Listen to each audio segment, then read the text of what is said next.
In the mood to hype up my girl Captain Marvel, and in this video I'm going to be talking about her energy manipulation, because unironically she's one of the best in comic books and people sleep on that fact. I made a video about this similar to the past. I'll make a playlist so you can go watch it.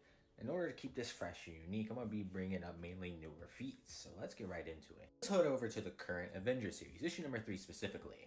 And we get introduced to old boy right here, Inui. His whole gimmick, and he goes on a grand spiel about this, is his manipulation of entropy. If you don't know what that is, it's the ideology of everything in every universe gradually winding away, ticking away. Energy dissipates, flesh withers, motion slows into a stillness, and he accelerates this process. Down to the molecular level, what happens when the endless void encounters a power without limit?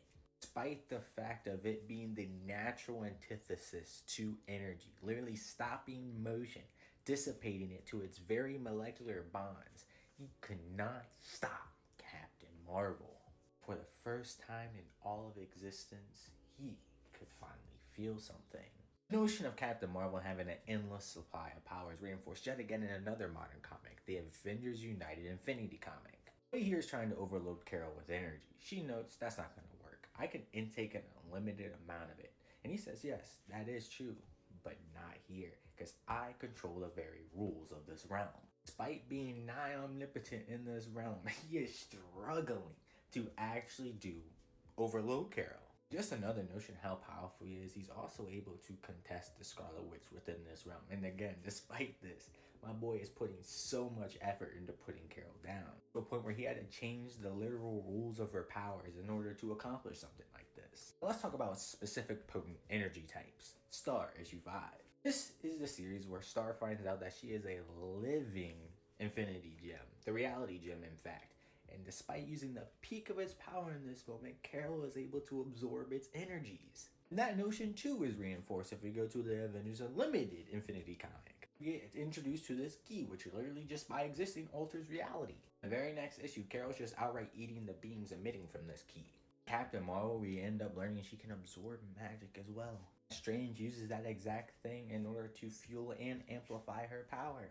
Just for icing on top, even the Phoenix Force energies are not safe. She's able to absorb it directly from the Phoenix, not just once, mind you. This does overwhelm her in this instance, I'm not gonna lie to you, but she is able to absorb these energies. It happens again in the last Avengers series. During the Phoenix tournament, she outright just starts absorbing the Phoenix Force out of the Phoenix. That's crazy, I had to say that 3 times. Going back to Avengers Unlimited, able to convert energy types like gravitons into gamma rays. Oh, and mind you, you know this all can happen passively.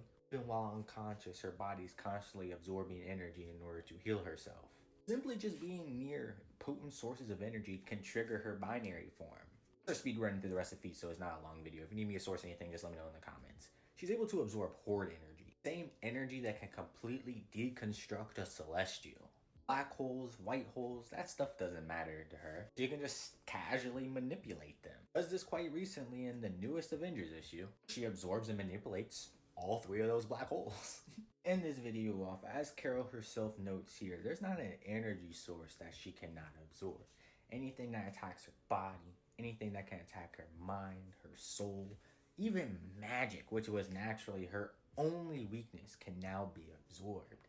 When we're talking about energy absorbers in comics in general, bring her name up, because she is one of the best. Give Carol Danvers her respect. She deserves it for real.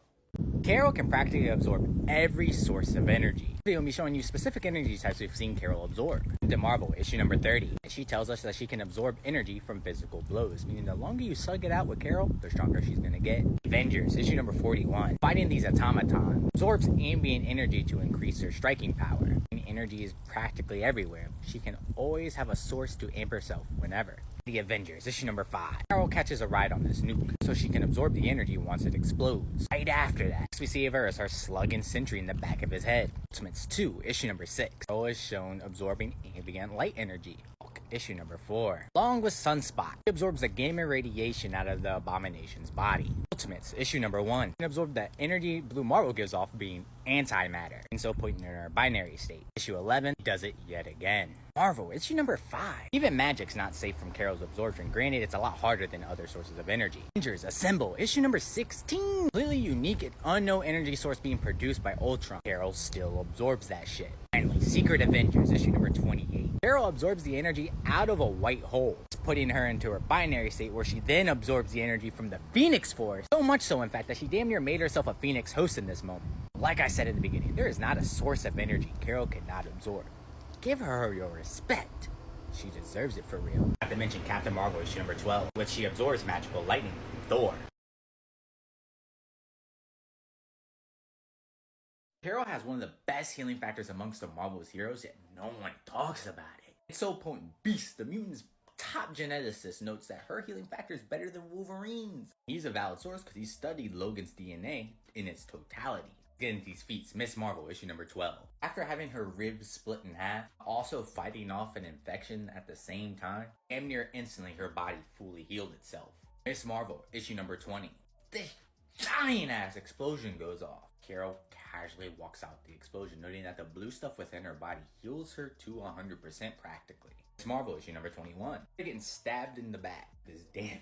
Next time we see her, she is completely fine.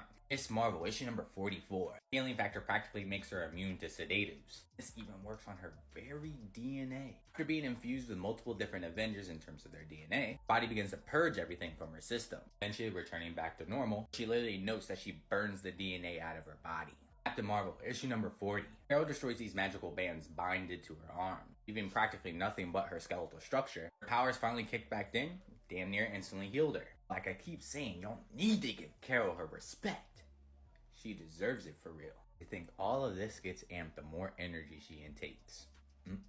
Captain Marvel has an unlimited amount of power, energy, and potential. I'm going to show you multiple statements throughout the years that helps prove that my notion is pretty concrete. Like in this comic here, Starjammers, issue number 2. Old boy here has the power to access the full potential of anyone's power. When he tries to use it on Captain Marvel, specifically in her binary form, he notes, "You have no limit to your power." Her response to this? Already knew that, pal. Uncanny X-Men, issue number 166. When you first see Carol in this comic, it's noted that she is one with the universe, linking body and soul to a white hole, where she can practically absorb and use its limitless power. Quasar, issue number 34. Once Carol started helping Quasar with removing the antimatter from the sun, he notes, damn, whoever this is has to be omnipotent. In issue 5 of the newest Captain Marvel run, Unknown, an entity who existed before time itself, consuming whole worlds and realities to satiate his hunger, really noting his own power to be godly in nature. That Carol is the perfect everlasting battery, also notes that because of this, he would be able to satiate his incurable hunger. Both in base and her binary form, stated by multiple different beings, she has unlimited sources of power, no limits, unlimited source of energy, etc., etc. Yet y'all still sleep on her. Why is that? Give Carol her respect. She deserves it for real. Not surprising that I'm getting this question asked a lot, so I might as well make a video about it. Captain Marvel versus Vulcan. Let's get right into it. Gotta take the glasses off for this one. On paper, going feat for feat, statement for statement, whatever for whatever, Captain Marvel gaps Vulcan in terms of energy absorption, physical, speed, etc., etc. Though narratively, because Vulcan is an Omega level mutant, no upper limit, supposed to be unsurpassable when it comes to his said category, narratively he should be over Captain Marvel. We just do not have the feats to support that right now. Let's go through some of them for Vulcan.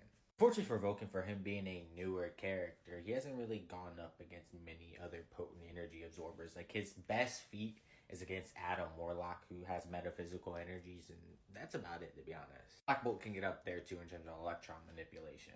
On the other hand, I just made videos talking about Carol's energy absorptions being ranging from conceptual, abstract, metaphysical, normal, gamma, subatomic, etc., etc. When it comes to potency, versatility, experience, all that jazz that you would consider someone superior than the other in that category, Carol just has that. If we go into the physical aspect of everything, Vulcan's best feats yet again are fighting Adam Warlock and Black Bolt.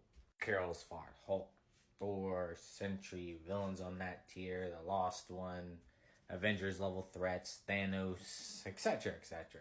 The Vulcan being weakened quite recently thanks to Apocalypse nerfing his energy manipulation. I think that's what he ended up doing.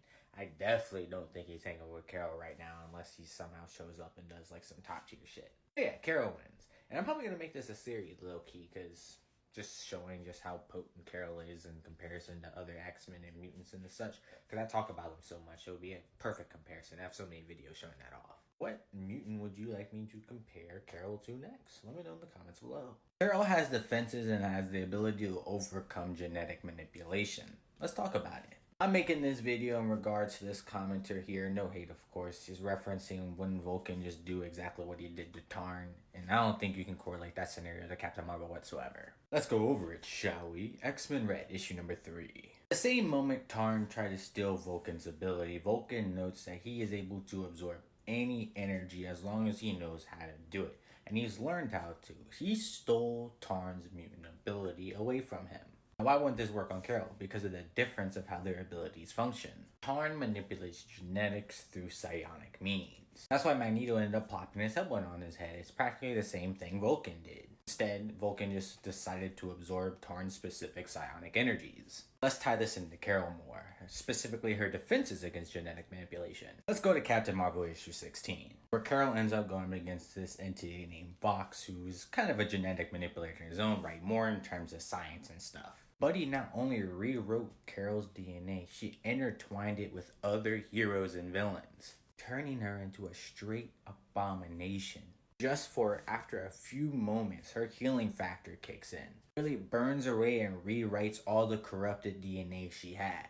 We know her powers work on this level because Carol's also just created sentient life, like outright just created life. Fox ends up trapping her in this little space tube thing. In a last-ditch attempt in order to free herself, she creates Binary, an exact clone of herself. An entity of pure energy coming straight from Carol, which she also merged other energy sources around her to create with. Meaning, theoretically, once she hones this, she could do this at any point with any energy source. Because Binary shares all of Carol's powers, she outright shows us she can control her molecules or matter manipulation by creating new clothes. I'm trying to tell y'all, Carol is like that, bruh. Like, damn. It's gonna be a pseudo response video to K. Not really touch on every point. There's a very specific aspect that I feel like deserves its own video, and that has to do with absorbing emotional energy specifically. Avengers Curse of the Man-Thing. We should all know how Man-Thing's powers work. His fire is fear, his fear is fire. They correspond to each other, and this whole event is showing that. Carol reinforces this, noting that she's not here fighting the fire, she's fighting the motion aspect of the energy, which she eventually overcomes, which shows three things actually. One, she's not fearful. 2, her will can overcome fear, and 3, she can absorb emotional energy like she does here. Just for more reinsurgence in the X-Men version of this whole event, Carol reinforces this exact notion multiple times, that the energy is not fire, it's fear. I'm not here to argue against Hal's will and saying who's better, who's not, because that gets way too deep, too ideological, philosophical, all that yada yada jazz. This is just a notion to prove that she can absorb emotional energies. A longer response for the other aspects of the video might be coming. It really depends on how I'm feeling, unless someone else decides to tackle that stuff before I get to it. Set for Hal Jordan, who again gaps everyone here in speed. Not only does Hal have speed on all of these characters, but his hacks and abilities with his ring are just a lot more extensive. This is all going to end up leading to this matchup, but I have something to ask first. Kay, Andrew, Gravity, whoever ends up wanting to defend Hal here, can you actually substantiate his speed? Like, on his own. There's a couple of things. 2 things mainly. 1, I want you to show me a feat of Hal Jordan on his own, moving at infinite to immeasurable speeds. No chain scaling, none of that stuff. I want to see him do it himself verbatim. 2, since a lot of notions for Hal Jordan's speed comes from cross scaling and all that stuff, prove to me in any instance a couple of things. 1, how fast said character, like the Flash for example, is moving at this said time. And 2, prove to me how that correlates to their top speeds where they actually move at those immeasurable to infinite distances to Hal Jordan, because Most of the time, they never do that. When fighting Hal Jordan, I should specify. This next portion goes into the whole hacks aspect of it all. Kane notes that Hal Jordan has too much hacks that none of the characters can really deal with it. I have a couple of notions to this too. One, can you show me any modern interpretations of these potent time hacks, space-time hacks, reality warping, portal creation, all that, again, just to show that there is a consistency to his modern interpretation being able to do this. And then two, any hacks you name, I can pull up band for band, something that Carol has either dealt with or can do on her own. And then last question, show me a feat of Hal Jordan dealing with a top tier energy manipulator that is not Krona or another Guardian. Because as shown, 2 recently, Green Lantern energy is absorbable. So much so that this Amazo literally became a member of the Corps. And then in Green Lantern issue 1, Hal Jordan showcases its absorbable by him doing it verbatim. And mind you, most of this comes from the will aspect of the energy, not the complexity of the energy aspect of it. So when Hal, that's why I asked for substantiation against top tier energy manipulators. Because Hal might be able to fight Krona off the will aspect of the Green Lantern energy, but what about the complexity of the energy aspect of it all? And I just made a video that explaining how Carol herself is a top tier energy manipulator, absorbing very conceptual energies, abstract energies, metaphysical energies, all the yada yada stuff. So how is Hal going to stop that from happening to him? Next, we've seen Hal's constructs, despite him having multiversal power, be beaten and destroyed by characters that are not multiversal, unless you're trying to wank off cross-scaling. Most heavy hitters have broke his shit. Mongol, Superman, Diana, Zod, the list goes on. Carol herself is a heavy hitter on that tier. I just made a video about it, and I'll further expand on that in this video. But then you also add on the energy aspect of it all. We're going to be using Sentry as a catalyst because he's one of the heavy hitters in Marvel. Super Adaptoid, after just dogging on Sentry here, steals and absorbs his power. Carol comes, swoops in, socks him, and lays him straight out. Mighty Avengers. An enraged Sentry, someone who thinks that his wife was just off in front of him, gets one shot and knocked out after Captain Marvel absorbs the energy of Nuke. Mind you, as I mentioned in my previous videos, her energy absorption is both passive and ambient, so she can always reach this level whenever. Shown verbatim in Captain Marvel issue 3, where she just goes binary. Moving on, Miss Marvel issue 44. Carol, in a weakened state, which I'll explain later on, breaks her bonds that are made up of a composite of adamantium and vibranium. Tested and trial to contain the combined might of Sentry and Ares. Carol breaks out of that shit. Mind you, while weakened by multiple, heavily, but she's heavily pumped with sedatives right now. New Avengers 18. She does this to an entity known as the Collective. Right after that is barrage by multitudes of different power sources all at one time. Straight bombardment from a Sentry tier villain. Yet after that entire onslaught, and after her explaining exactly what's been happening to her, not a single scratch, bruise, mark on her entire body. We're talking about a character who casually can sit in the middle, the most potent aspect of a black hole, and survive. Not a scratch, with it collapsing right on her dome piece. And again, because Carol is sentient living energy, her being able to absorb the ambient and other aspects of it passively, she is constantly growing in power every moment that passes by. She has an unlimited amount of power in her power pool. And you think that Hal Jordan is just gonna wash her? What? So yeah, I'm gonna need those speed feats being quantified for me, showing me that he actually moves at these speeds you're trying to push him to show me him being able to use these hacks in a modern day era, or why it would even be relevant against a character like Captain Marvel. And then 3, show me why he wouldn't just get his powers absorbed. Seeing that his powers can be absorbed. So apparently stars aren't stars anymore, especially when we're talking about DC. There's no hate to any of the person who's commenting. This isn't the purpose of that, but I just want to show that there are people with these ideologies. Stars in DC are doorways between the spiritual and physical, can exist in a time beyond time, a space beyond space. They're specifically said to not just be gas floating in space. I could completely dismiss the idea. I find it kind of funny, in fact. So all I really want is the source to these claims. And if we're keeping the same energy, right? If we're gonna be saying that stars in DC are multiversal, I'm gonna keep the same energy and say black holes in Marvel are outerversal. These bad boys, outerversal now. On Doctor Doom issue 8, the same way you described stars being portals, gates, etc., etc., when Blue Marvel ends up getting consumed by a black hole, he soon finds out that the whole thing is just the portal. To where, one would ask? That's when we go into Powers of X issue number 5. I'll fill you in with some context before I get into yammering with all this stuff. Old boy here is talking to a thought form, a robot going through ascension into a technarch, which will then later turn into a dominion.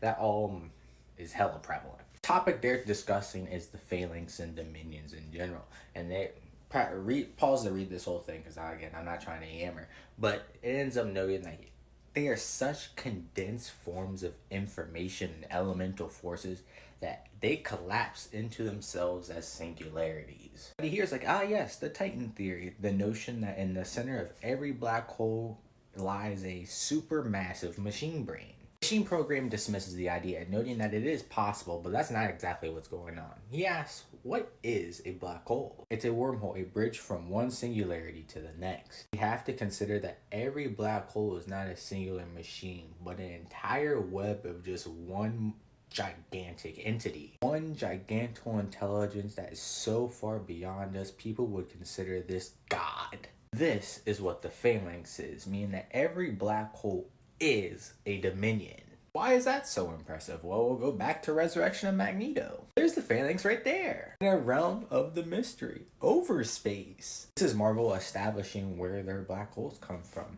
The overspace. You know what's crazy? A lot of recent comics are also helping support this. Because every modern black hole that characters have interacted with, mainly Captain Marvel, funny enough, is its own subspace that exists outside of space-time. To further push this notion, let's look at how other super intelligent entities describe black holes. This is more metaphorical in the sense that Forge is describing, but it has some more literal connotations to it based off the information we know. He notes that Captain Marvel going supernova will end up creating a black hole, which we know is just a super condensed form of information. With that in mind, Forge also notes this as being sucked into oblivion. That's because everything in that said space is literally getting sucked into raw nothingness, the void itself. Captain Marvel The Dark Tempest series helps reinforce this even more. Captain Marvel ends up getting absorbed and stuck into a space-time anomaly she puts very akin to a black hole. Infinite and finite at the same time. She references this as a tesseract pocket, a higher dimensional pocket reality.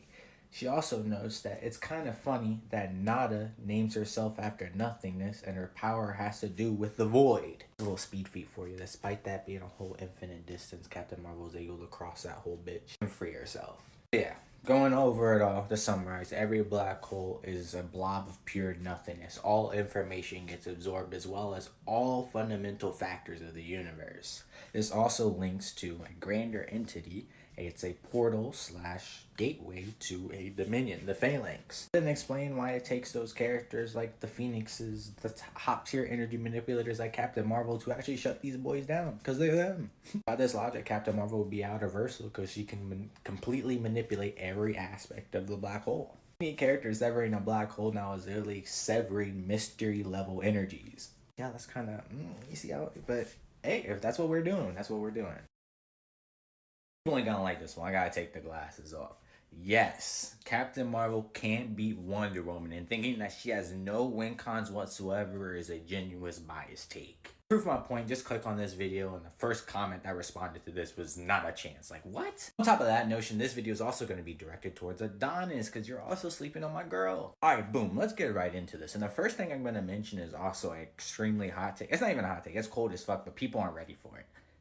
Captain Marvel is a Thor tier superhero, has consistently shown in recent times that she is on his level completely. Captain Marvel issue 12. We see her outright fight Thor. There are multiple panels, I'm not going to show it all. I showed you the comic, go read it for yourself. But Thor treated Carol up to this moment as a genuine villain who was trying to take his life. And he struck her. He tried all this stuff. Couldn't put her down. So much so that his lightning was actually amplifying her throughout the fight. To a point where Thor verbatim notes he's getting serious. Carol's able to overpower his physical might with an energy blast, separating Thor from his hammer. Shoots him one good time and knocks him out. Let's continue on with this notion, shall we? Civil War II. knocks out a weakened Thanos. The reason he's weakened is because he was fighting a bunch of heroes, but still, knocking Thanos out regardless is an incredible feat. And her banging out with Thanos is consistent too. She's actually able to scrap out with him, so much so she's drawing blood, taking direct attacks, eating that shit up. Like, this too is just consistent. Even like literally in one of the most recent Phoenix issues. Not only does Carol get hit with the literal void, the energy that was literally erasing creation by the merger of the Phoenix and the concept of death. Right after that, she floors Thanos. Let's continue on with the Thor stuff. In every recent comic, she is right there next to old boy, tanking attacks from Black Winter Amp Terrax, shrugging it off. Fighting against the Black Order and the Lost One, she solo runs through the Black Order and then takes numerous blows from the Lost One, an entity who can challenge Beyonders. And Carol, right next to Thor, is physically banging out with him. Death of Doctor Strange Avengers. Coming from an enraged Juggernaut, the pure connection of Sidorak gets fired multiple bands of raw kinetic energy into her chest. Eat that shit and recovers instantly. Mind you, is able to put down a construct of Sidorak, the same construct that's banging on Thor. Avengers Assemble is able to physically contest a Star Brand Hulk. Avengers issue 16, last series, takes numerous blows from a possessed, enraged not All Right, I don't think he's the All Right at the time, but Robbie Reyes' Ghost Rider, who she portrayed to be right next to Thor. She's even able to physically hurt this enraged Ghost Rider. Then we get to Old Girl, a higher dimensional entity that existed before the universe itself was constructed. An entity that absorbs all energy. Newest Captain Marvel series. In a weakened state because of the Negabands constantly absorbing her energy, preventing her from reaching her binary state, she's able to physically contest this entity. It actually hurt her to a point that the entity decided to absorb Carol, which ended up leading to her demise because you absorbed unlimited amounts of energy. Let's get into win cons for against both Supes and Wonder Woman. Even again, I'm not saying that she's gonna outright beat them, but these are win cons. The last Captain Marvel series, it's established to us that Captain Marvel can just shut down your bodily functions. Anything that your body needs that comes from energy, boom. And on top of that, she can absorb kinetic energy. As seen in Captain Marvel issue 30 verbatim, she can absorb the kinetic energy out of the attacks you hit her with. Meaning that the more you physically fight her, the stronger she's gonna get. Seeing she too also has a pretty extensive healing factor, damn near instantaneous. The more and more you fight her, the stronger she's gonna get and just heal off all the damage you do to her. And mind you, when she's in her binary form, she is literal sentient energy. So unless you can stop her not only passively absorbing energy, passively healing herself, you need to be able to stop the energy itself she's formed of. Don't sleep on my girl Carol. One notion I'm not going to touch on in this video specifically is speed, because this video is already long enough. But yes, Carol can beat Wonder Woman and Superman. She has everything she needs to out-sustain and pull a dub out. Thinking again, those notions are irrelevant to a point where she's going to get slaughtered 100% of the time. Bias! Captain Marvel versus Storm.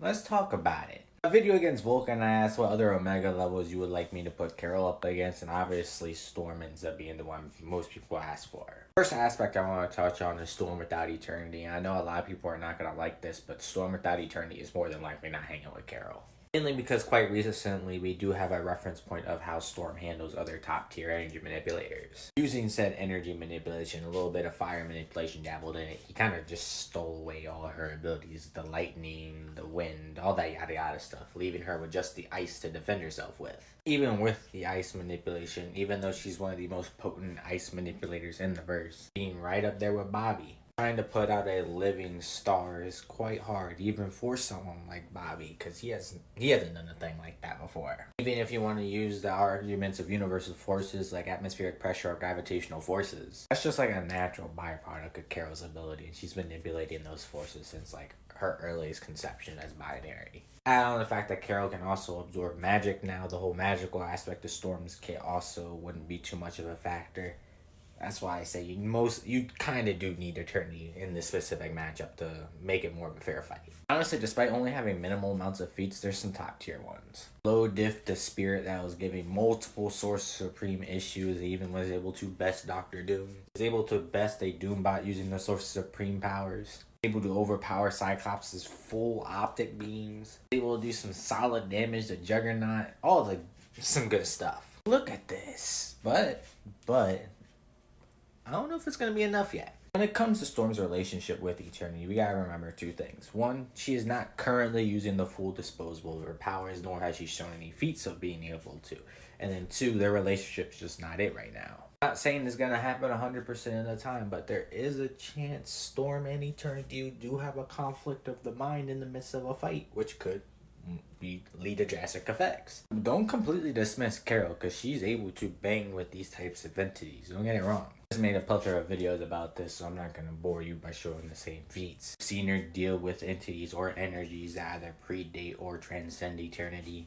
3 rounds with Old Girl and Avengers Beyond. Same type of character that can easily clobber the fuck out of Thor. Require this type of scenario in order to contain her, and this is the Beyonder right here. Why? Because she's powered by the Lost Ones. Like I know, they banged out 3 rounds. Outside of all of those factors, like Carol's obviously able to handle these tiers of characters. Like again, the power set is just practically the same, just amplified. So the problems would be the ice and stuff. Using energy spears against a top tier energy absorber. These same spears couldn't actually put down the Juggernaut. My man's muscled through that shit. And later got contested purely off Magic's magic. This is a solid frame of reference of like just how like Magic, they're both incredibly powerful in their own right, but Magic and Juggernaut together are able to hold off this Eternity Storm.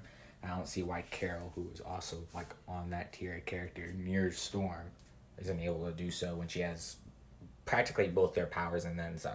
The teleporting and stuff, you know what I'm trying to say. One thing I will give to Storm is that she didn't get hurt at all by Magic or Juggernaut, so her durability is definitely up there, but you can't say it's like incomprehensibly above like Carol just off those 2 instances, especially when they're not top tier physical based characters. Like Juggernaut's weak right now, and Magic's Soul Blade Eternity technically doesn't have a soul, so it makes sense why it didn't work. But yeah, overall I just think Carol's ability set just is a good counter to Storm's, and then with Eternity I just don't think she has enough right now.